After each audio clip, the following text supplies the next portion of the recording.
అందరికీ నమస్కారం. నేను మీ ఆయుర్వేద డాక్టర్ చిట్టిపొట్ల మధుసూదన శర్మని. మనం ఈ వీడియోలో మంగు మచ్చల సమస్యకి ఆలుగడ్డల వైద్యం అనేటువంటి చక్కటి ఆసక్తిదాయకమైనటువంటి అంశాన్ని గురించి తెలుసుకోబోతున్నాం. ఈ ఆలుగడ్డలనే కొన్ని ప్రాంతాల్లో బంగాళదుంపలు, కొన్ని ప్రాంతాల్లో ఉర్లగడ్డలు అనేటువంటి పేర్లతో పిలుస్తుంటారు. ఆలుగడ్డలైనా, బంగాళదుంపలైనా, ఉర్లగడ్డలైనా, పొటాటో అయినా పదార్థం మాత్రం ఒక్కటే. మరి అసలు ఈ మంగు మచ్చలు ఎందుకు వస్తాయని చెప్పేసి మనం ఆలోచించినట్లయితే, ముఖం మీద చర్మ భాగంలో మెలనిన్ అనేటువంటి చర్మానికి రంగునిచ్చేటువంటి పదార్థము ఎక్కువగా సంచితం కావడం వల్ల ఈ యొక్క మంగు మచ్చలు వస్తుంటాయి. అంటే మనకు చర్మానికి మెలనిన్ అనేటువంటి ఒక రంజక పదార్థం మనకు చర్మానికి రంగునిస్తూ ఉంటుందన్నమాట. మెలనిన్ అనేటువంటి రంజక పదార్థము ఎక్కువగా ఉత్పత్తి అయినటువంటి వాళ్ళు కొంచెం చామన ఛాయగా నల్లగా ఉంటారు. తక్కువగా ఉత్పత్తి అయ్యేటువంటి వాళ్ళు వాళ్ళ యొక్క చర్మము కొంత నలుపుదనం కాకుండా మామూలు రంగు ఉండేటువంటి పరిస్థితి కానీ, తెల్లగా ఉండేటువంటి పరిస్థితి కానీ ఉంటూ ఉంటుందన్నమాట. ఈ యొక్క మెలనిన్ అనేటువంటి రంజక పదార్థము ముఖం మీద ఈ విధంగా ఏర్పడినప్పుడు మనకి చూసేందుకు కొంచెం వికారంగా కనిపించేటువంటి పరిస్థితి ఏర్పడుతుంది. ఈ మంగు మచ్చల సమస్యని మెలాస్మా అనేటువంటి పేరుతో ఆధునిక వైద్యులు పిలుస్తూ ఉంటే, ఆయుర్వేద వైద్య విధానంలో వ్యంగ్యము అనేటువంటి పేరుతో మన మహర్షులు ప్రస్తావించడం జరిగింది. ఈ మంగు మచ్చల సమస్య ఎక్కువ శాతం మందిలో స్త్రీలలోనే కనిపిస్తూ ఉంటుంది. పురుషుల్లో చాలా తక్కువ శాతం మందిలో కనిపిస్తూ ఉంటుంది. నిజంగా చెప్పాలంటే ఈ మంగు మచ్చల వ్యాధి వల్ల ఇతరులకు అంటువ్యాధి కావడం కానీ, లేకపోతే ఇతరులకు సోకడం కానీ, చిన్న పిల్లలకు రావడం కానీ చాలా వరకు జరగదనమాట. అంటే ముఖ్యంగా అంటువ్యాధి అయితే కాదనమాట. ఇది కేవలము వారి దేహానికే పరిమితమైనటువంటి ఈ వ్యాధి మంగు మచ్చల సమస్య. స్త్రీలలో కూడా వివిధ రకాలైనటువంటి కారణాల వల్ల, అంటే హార్మోన్ల అస్తవ్యస్తత వల్ల, అతినీలలోహిత కిరణాల ప్రభావం చేత, అదేవిధంగా గర్భాశయానికి సంబంధించినటువంటి కొన్ని వ్యాధుల వల్ల, అదేవిధంగా బహిష్టు ఆగిపోయేటువంటి దశ ఉన్నప్పుడు, ఇలాంటి అనేక రకాలైనటువంటి కారణాల వల్ల ఈ స్త్రీలలో మంగు మచ్చలు వస్తూ ఉంటాయి. పురుషుల్లో కూడా కొన్ని రకాలైనటువంటి కారణాల వల్ల ఈ మంగు మచ్చలు రావచ్చు అన్నమాట. అంతేకాకుండా కొన్ని వ్యాధుల్లో కూడా చాలా అరుదుగా ఈ యొక్క సమస్య వచ్చేందుకు అవకాశం ఏర్పడుతూ ఉంటుంది. వాళ్ళు వాడేటువంటి ఆధునిక కృత్రిమ రసాయన ఔషధాల వల్ల కూడా ఈ యొక్క మంగు మచ్చల సమస్య కలుగుతూ ఉంటుంది. చాలా అరుదుగా మన పెద్దలకి, అంటే తల్లిదండ్రులకు, ముఖ్యంగా తల్లి వైపు వాళ్ళకు కానీ తల్లులకు కానీ ఈ యొక్క సమస్య ఉన్నప్పుడు పిల్లలకు వచ్చేటువంటి అవకాశం చాలా తక్కువ సందర్భాల్లో, చాలా కొద్ది మందిలోనే కలుగుతూ ఉంటుందన్నమాట. దీనివల్ల మంట కానీ, పోటు కానీ, బాధ కానీ, సలుపు కానీ ఇలాంటి ఏ సమస్యలు ఉండవు. కేవలము ముఖం చూసేందుకు కొంత అందవికారంగా ఉండడం చేత ఆ మహిళలు ఆ యొక్క సమస్యతో చాలా బాధపడుతూ ఉంటారు. 10 మందిలోకి వెళ్ళాలన్నా, 10 మందితో మాట్లాడాలన్నా, సభలు సమావేశాలకు వెళ్ళాలన్నా ప్రతిదానికి కూడా మహిళలు చాలా మానసికమైనటువంటి ఇబ్బందికి లోనవుతుంటారు అనమాట. న్యూనతాభావానికి లోనవుతుంటారు. మరి ఈ మంగు మచ్చల సమస్య తగ్గేందుకు అనేక రకాలైనటువంటి ఔషధాలు మనకి ప్రకృతి ప్రసాదించడం జరిగింది.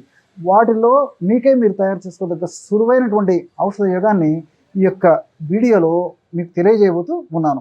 మరి ఆ యొక్క ఔషధం తయారీకి కావాల్సినటువంటి పదార్థాలు ఇంతకుముందే చెప్పాను కదా. మొట్టమొదటిది ఆల్రెడీ చెప్పా. ఏది చెప్పండి? బంగాళదుంప, ఆలుగడ్డ, ఉర్లగడ్డ, పొటాటో ఇంతకుముందే చెప్పాను కదా. అది తర్వాత తేనె. ఈ 2 పదార్థాలే. మరి ఔషధం ఎలా తయారు చేసుకోవాలంటే, బంగాళదుంపను ముక్కలుగా చేసి, అంటే బంగాళదుంప పైన తొక్కను తొలగించేసేసి, లోపల ఉన్నటువంటి గుజ్జును ముక్కలుగా చేసేసి, మెత్తగా చేసి, అందులో తగినంత స్వచ్ఛమైనటువంటి తేనె కలిపేసేసి మెత్తగా నూరేసేయాలన్నమాట. అంటే ఒక క్రీమ్ లాగా తయారైపోతుంది.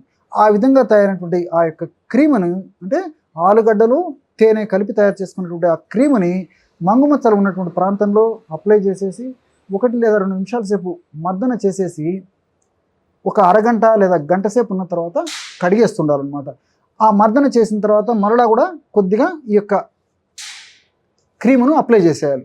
ఆ విధంగా అప్లై చేసి కొద్దిసేపు ఉన్న తర్వాత ముఖాన్ని గోరువెచ్చని నీటితో కడిగేస్తుంటే సరిపోతుంది. ఈ విధంగా క్రమం తప్పకుండా కొన్నాళ్ళ పాటు చేయడం వల్ల చాలా సమర్థవంతంగా ఈ యొక్క సమస్యని అదుపులో పెట్టుకోవచ్చు. కానీ చాలామంది ఏం చేస్తారంటే, మరి ఈ సమస్య వచ్చినప్పుడు వారం రోజులు, 10 రోజులు, 15 రోజులు ఔషధాలు వాడేసేసి వాటి వల్ల ఫలితం కనిపించకపోయేసరికి చాలా నిరుత్సాహానికి గురవుతుంటారు అన్నమాట. ఒక యజ్ఞంలాగా, పట్టుదలగా, దీక్షగా సాధించాలన్నటువంటి తపనతో మన ఔషధాన్ని వాడుకుంటే సమర్థవంతమైనటువంటి ఫలితాలు కలుగుతాయి, ఖచ్చితమైనటువంటి ఫలితాలు కలిగేటువంటి పరిస్థితి ఏర్పడుతుంది. కాబట్టి ఓపికతో, శ్రద్ధతో, పట్టుదలతో ఇలాంటి ఔషధాలను వాడుకోవాలన్నమాట. ఈ యొక్క ఔషధాన్ని చెప్పాను కదా, కొన్నాళ్ళు అంటే తగ్గేదాకా రెగ్యులర్ కూడా వాడుకోవచ్చు. మరి సమస్య మరీ తీవ్రంగా ఉన్నప్పుడు ఆ సమస్య తీవ్రత తగ్గేందుకు ఈ పైపూత మందుతో పాటు ఆయుర్వేద ఔషధాలు కూడా వాడుకోవడం వల్ల సమస్య తీవ్రత త్వరగా తగ్గుతుంది. ఆ యొక్క సమస్య తీవ్రత త్వరగా తగ్గిన తర్వాత ఈ పైపూత మందును అలాగే కొన్నాళ్ళ పాటు కంటిన్యూ కూడా వాడుకోవచ్చు. మరి అలాంటి ఆయుర్వేద ఔషధాలు ఏంటంటే మహామంజిష్టాది క్వాథ. బాగా నిదానంగా రాసుకోండి.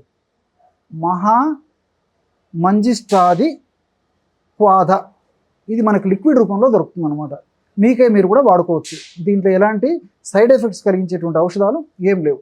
అలాగే రెండవది శారిబాధ్యారిష్ట.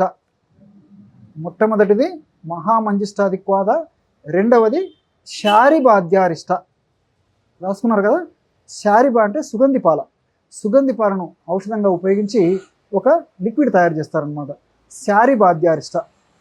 ఈ రెండు కూడా మనకి ఆయుర్వేద ఔషధ విక్రయశాలలో దొరుకుతాయి అన్నమాట.